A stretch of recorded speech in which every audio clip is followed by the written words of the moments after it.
Et c'est avec vous, Gabriel Gontier, toujours dans cette actualité de la dissolution de l'Assemblée nationale et de la tenue d'élections législatives anticipées. Les premiers candidats commencent à se faire connaître dans les Yvelines. Oui, Grégory, après le coup de tonnerre de dimanche, les Yvelinois vont devoir réélire leurs députés dans les 12 circonscriptions des Yvelines. La plupart des députés yvelinois sortants devraient donc se représenter pour les élections législatives du 30 juin prochain. Chez Renaissance, Charles Rodwell a annoncé sa candidature dans la première circonscription des Yvelines. Carl Olive sera lui candidat dans la 12e circonscription. Marie Lebec, ancienne députée de la 4e circonscription et actuelle ministre chargée des relations avec le Parlement, déposera aussi sa candidature.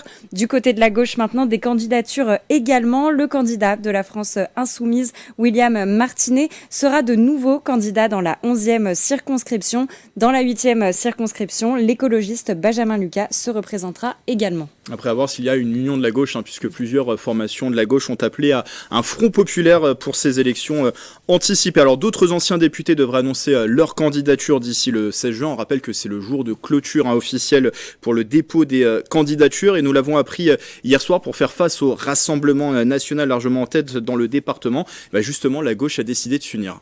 Oui, comme en 2022, Grégory, lors des dernières législatives, les partis de gauche souhaitaient s'unir pour former un parti commun, le Front populaire, auquel pourraient se rallier le Parti socialiste, la France insoumise ou encore les écologistes.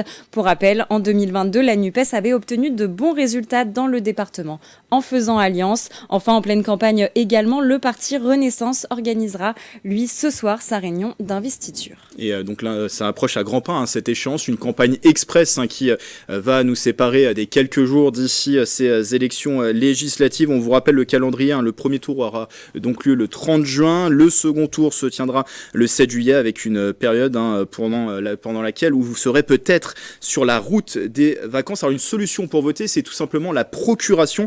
Comment ça marche? Les explications de William Morel.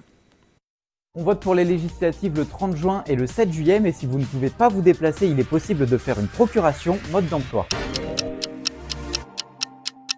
Le vote par procuration permet à un électeur absent le jour du scrutin de se faire représenter par quelqu'un d'autre. Mais alors, comment faire? Il faut d'abord choisir une personne de confiance appelée mandataire inscrite elle aussi sur les listes électorales pour qu'elle puisse voter en votre nom. Puis plusieurs solutions s'offrent à vous. Vous pouvez vous rendre sur ce site où vous devrez renseigner vos informations et celles de la personne que vous avez désignée pour voter à votre place. Un mail vous sera ensuite envoyé indiquant la référence de votre demande de procuration. Pour qu'elle soit validée, il faut se déplacer dans un commissariat ou une gendarmerie. Présentez-vous avec votre pièce d'identité et la référence de votre demande de procuration, puis vous recevrez une validation avec un récépissé. Autre possibilité, télécharger le formulaire sur ce site, l'imprimer et le compléter par écrit. C'est d'ailleurs ce même site qui peut vous renseigner sur vos informations électorales. Mais il faudra tout de même se déplacer pour valider la demande de procuration. Et si vous ne pouvez pas l'imprimer, ce document est aussi disponible sur place. Vous ne pouvez pas vous déplacer? Alors un agent de police ou un gendarme peut se déplacer pour vérifier votre identité. Pour ça, il faudra faire une demande écrite et une attestation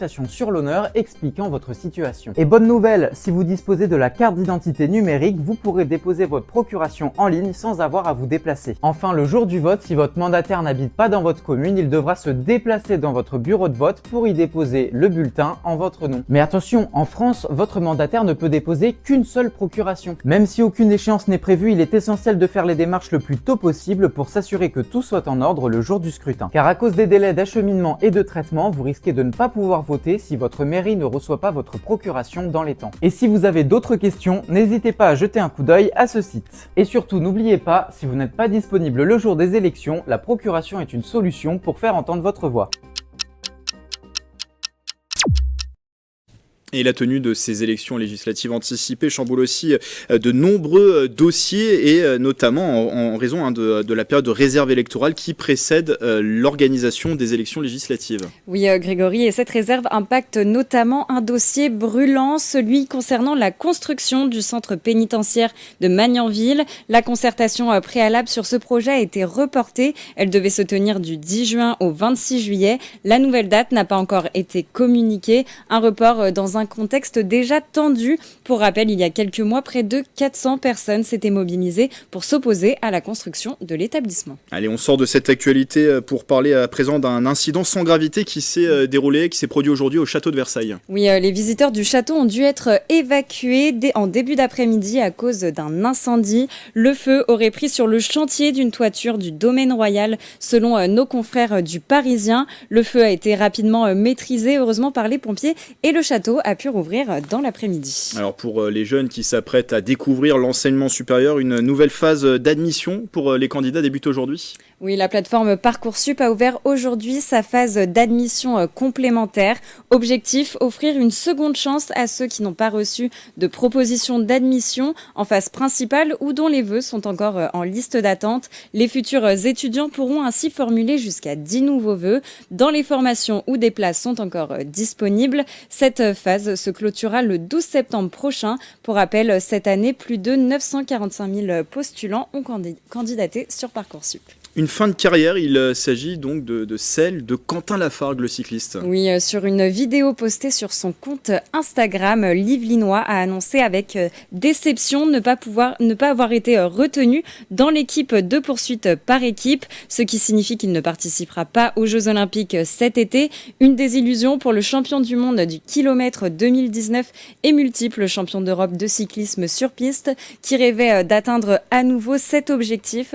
Dans cette même vidéo, Quentin Lafargue a annoncé que 2024 serait sa dernière saison à haut niveau. On termine, Gabriel, avec une information qui devrait ravir les philatélistes.